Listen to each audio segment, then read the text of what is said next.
All right, in this video, I'm gonna show you how to use a spring scale, right? They're pretty easy to use, but just understanding which one to use is the part that I wanna make sure that you understand. So in our class, we'll have 4 different types, mostly because we have most of the red and the green one. Those are the ones you'll be using the most. But we have, each color represents a different like kind of capacity, right? So this one can hold up to 50 newtons worth of force or create 50 newtons worth of force. This one right here is a 20 Newton one. This one's 5 Newtons. And it can go all the way as down as 2.5.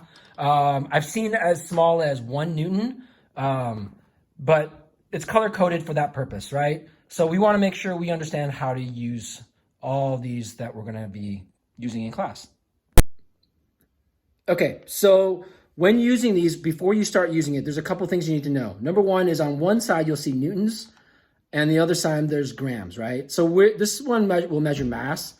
This one will measure force, right? Or weight in our case. So we want to make sure we're always using the Newton side, right? The next thing you want to make sure of is that it's zeroed properly. And so if you can, I think you can see it, but you can see that this is sitting lower than the 0, right? So what I want to do is I want to make sure that that's always sitting on 0.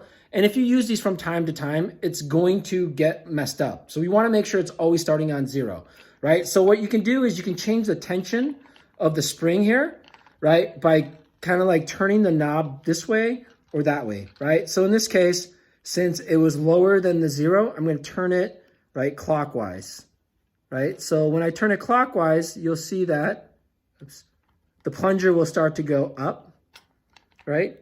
Let's see. And when I get it correctly set, it's now at 0. Well, the top of the plunger part is at 0.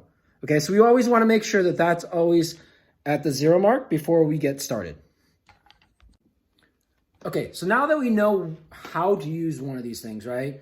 What we want to make sure that we do is we use the right one. Okay, so when let's say that I want to find the weight of this water bottle right here. Okay, so let's say that I'm going to grab the 20 Newton one because that's maybe the first one I grab and I want to see it. And I pull on it or I hang it up and I see that it's roughly about 2 Newtons, right? Maybe you might see it or whatever, all right? And that's great. It's about 2 Newtons, but this is the wrong tool to use, all right? And the reason why is because this device it's too much, right? So if I find that it's 2 Newtons, right, I always want to select the smallest Newton one possible. So in this case, actually, I have a choice between the 5 and the 2.5 Newton one, right? Since I know that it was about 2 Newtons, I know that my 2.5 Newton one is going to be the best one.